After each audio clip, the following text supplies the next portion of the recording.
What's going on, everyone? Austin John Plays here, and today we're going to be talking about preparations for Charizard.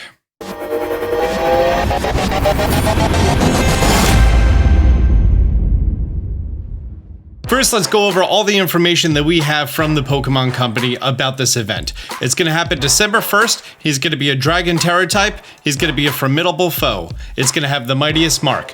That concludes all the information that we have officially from the Pokemon Company for the Charizard event. Let's go over all the information for the Charizard event.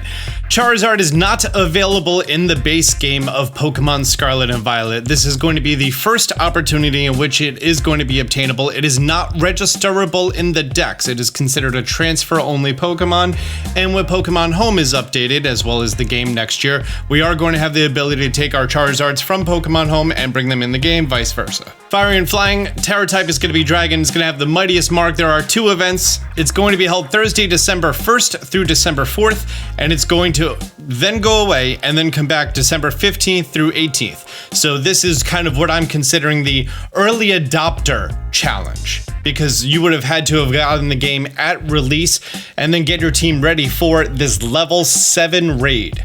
We have not experienced level 7 raids in Pokemon Scarlet and Violet yet, only level 6-star raids. By the way, this is going to be from 4 p.m. Pacific time, 7 p.m. Eastern, midnight GMT, 11 a.m. following day, Australian Eastern DT.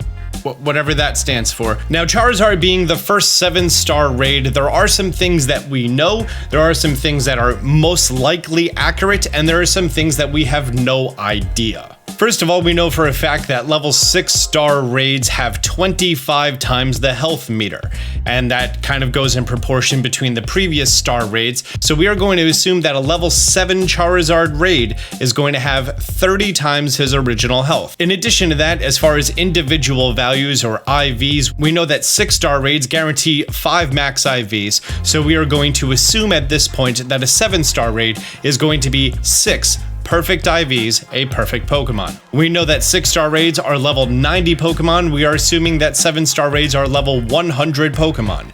You have to be level 100 to even begin to attempt to do this raid. We know that as far as Eevee distribution for Pokemon that exist in current raids, we are seeing 128 special defense or 128 special defense, 128 defense. We can only make an educated guess that a 7-star Charizard raid will also have 128 defense, 128 special defense. We also know that Pokemon in these raids can have their hidden abilities. We also know that Pokemon in Terror Raid dens have more than 4 moves. In some of the 6-star raids, some of the Pokemon that exist now have up to 8 moves, so we can presume that Charizard at a 7-star raid will have more than 4 moves and may have the full 8 moves. We know that the 8 moves are not directly related to the Pokemon's level up level. It can also include moves that it would know before its current level. It can include egg moves, and it can also include TM moves. It has access to its complete move pool. If we were to look back on the Spotlight event for Eevee, we had one Eevee designated for a 1, 2, 3, 4, and 5-star raid.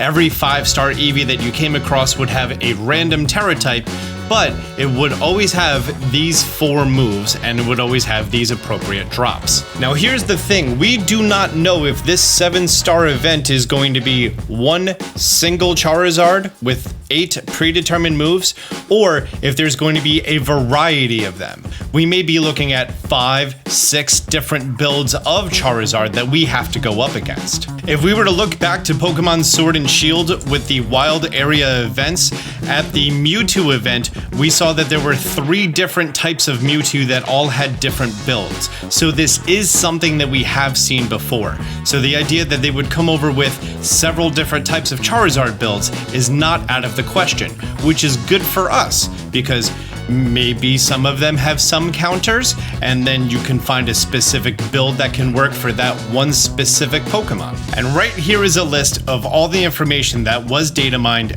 for Charizard, between its egg moves, its level up moves, and its TM moves, and there are a lot of them. So I went through all of these moves and all of this information, and I came up with what I think we may be looking at as far as all the information for Charizard and its possible moves that it could know. It can have up to 8 moves. If we are right and it's 30 times health, we may be looking at an estimated 8,910 HP to take down a 7-star Charizard. 128 defense, 128 special defense, it can be different. And it may have solar power, which increases its special attack when in harsh sunlight. These are the moves that I think it is most likely to have. And again, we don't know if we're looking at one Charizard that's going to have 8 specific moves, or if we're looking at 5 different Charizards that have a variety of different moves. As far as its stab moves, when looking at its fire moves, it has a whole bunch of fire moves that are pretty powerful. There's the basic flamethrower, but then there's the more powerful guaranteed burn Inferno. The only problem with that is it's 50% accuracy. We don't know if it would do a low accuracy move like that. Flare Blitz that has recoil, which it can afford recoil if it has, 30 health bars long, and Heat Wave. We don't know exactly which it's going to be. Also, look at the status moves. It can have Facade, it could have Belly Drum, which would take 1/60th of its health to maximize its attack. While that's unlikely, it's not out of the question. It could have Sword Stance, Dragon Dance, and it's most definitely going to have Will-O-Wisp. If you've done any 5 and 6 star raids, you know that these Pokemon love to set you burned. In addition to that, they love to set weather. We're very highly likely going to be seeing Sunny Day and Will-O-Wisp on these Charizards to burn you to reduce your physical attack, and Sunny Day to increase the power of fire type moves and boost up its solar power. As far as its flying type moves, it doesn't have a lot of flying moves that I think it would run, mostly Air Slash and Hurricane. Those seem the most likely. That 30% flinch chance, 95% accuracy. Air Slash makes it a little bit troublesome if you're going to be slower than it. Also, Hurricane with the 30% chance to confuse, but again, not the best accuracy. However, it's a pretty strong attack. In addition, because it's Terra Dragon, it may also run Dragon Breath, Dragon Pulse, and Outrage. As we've seen with Outrage, there's a whole bunch of dragons that already have it. It's not out of the question. So it may be a special type Pokemon with an ability that increases its special attack, but it may have moves that increase its physical attack and physical moves as well. So that's not out of the question. Now let's talk about its coverage moves. It can know Crunch, it can know Thunder Punch, it can know Focus Blast, it can know Solar Beam, it would love to do that during the sun, it can have Earthquake, it could also have Slash, but I just put that on there because I think of Charizard, I think of Slash. It could have Rock Slide and Ancient Power, it can have Iron Tail and Metal Claw. And as you can see here, there is no Pokemon that exists that is not countered by all of these moves. I finally got myself a shiny Dachsbun, and then I trained it up, and then I also gave it some egg moves that it could learn, being Yawn and Howl and the TM for Helping Hand. I was replying to the common dude earlier today on Twitter who says that what might work for this and their initial strategy is going to be a Dachsbun, which has well-baked body, which makes it immune to fire type moves as long as abilities are still going to be active on the playing field. Attack and speed. Adamant nature, the host would have Yawn, and then everyone else joining would have Helping Hand. Howl, Play Rough, and Charm. Howl will increase the attack of all of the people on the field. The host is going to do Yawn on turn 1, everyone else does Howl on turn 1, so now everyone is +3, and then Play Rough can do some good damage. And while he mentions the Pixie Plate is not obtainable at this time, so you could just run Expert Belt on that. This method may work. However, the counters for that is if Charizard decides turn 1 that he wants to do a Will-O-Wisp to all of the members of the team and then also set up Sun, and then he decides to get rid of his drowsiness. There's a lot of things that can go wrong with that. After he decides to negate all of your boosts and abilities, you no longer have well-baked body and you will be susceptible to fire-based moves.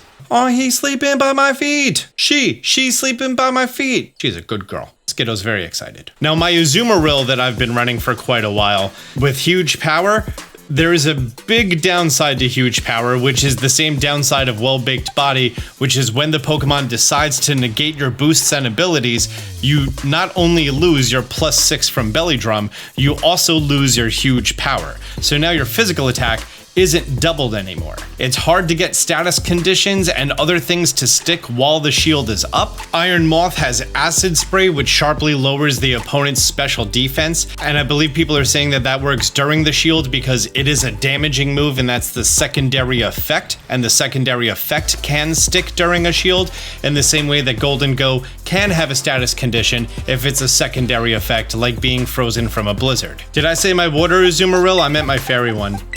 I have 2 of them, so I just kind of got them mixed up. But yeah, it's the same thing as before, except it has Play Rough, Belly Drum. I've also put Aqua Ring on there, but I'm starting to feel like Aqua Ring may not be a good move because of just how long the animation takes, and I feel like that timer is ticking down during that time. I don't know, and I put a Citrus Berry on there to recover a little bit of health after I do the Belly Drum. So it kind of works. I still think like Azumarill is like B class. It doesn't have a good way to constantly restore its health. You can give it Draining Kiss, but that only does so much when you're not focusing on special attack. But the problem with Dachsbun and Azumarill comes back to the fact that Charizard may have Iron Tail and Metal Claw. If it has these moves, and in addition to Swords Dance or Dragon Dance, it's questionable if you are even going to be able to get that second turn off. Azumarill being a water type, you have that slight advantage because then it's only going to be neutral damage, but again, we don't know until we're actually there. A lot of the one-hit answers to raids that people are using right now, including Iron Hands, if it has Earthquake and Swords Dance, I don't think you're living that second turn. Same thing goes for Berserker. I mean, Berserker's just gonna melt. It's a fire type. It's gonna do fire moves. Berserker's gonna die. So if you're thinking about doing the whole Steely Spirit mixed with Screeching and all that stuff, it's a question if you would even be able to get that off. The main point and the main takeaway from all this is we can theory craft what we need now, but we will never actually know what works until the event goes live Thursday night. At that point, I'm going to be putting out a video talking about all the details you need to know, and then I'm going to be talking about how to do it. And say, for example, there are those 5 Charizards, and one of them doesn't have any Steel-type moves, then Azumarill and Dachsbun may just sweep. We don't know. You know, between now and then, definitely get yourself huge power Azumarill. He's pretty great for raids. I haven't actually used Dachsbun effectively in a raid yet because finding a fire type that's Terra is something that's weak to Fairy, it's not the most common thing to find. So I'm still looking to see if Dachsbun's actually going to be useful for anything outside of this Charizard raid, if it is useful in that Charizard raid. But I got a shiny one, so I trained it up anyways, you know? Well, guys, let me know what you're thinking and what you're planning for this Charizard raid. Leave a comment down below. If you found this video helpful, do me a favor, hit the thumbs up button. If you're new to the channel, be sure to subscribe, turn on notifications. Until next time, Austin John out. Man, they see me shining like I got the charm. Stay strapped, got that jet ball in my palm. Fell from the sky, guess I'm the chosen one. And if you need to know how, check out Austin John. Champion flow, yeah, I got that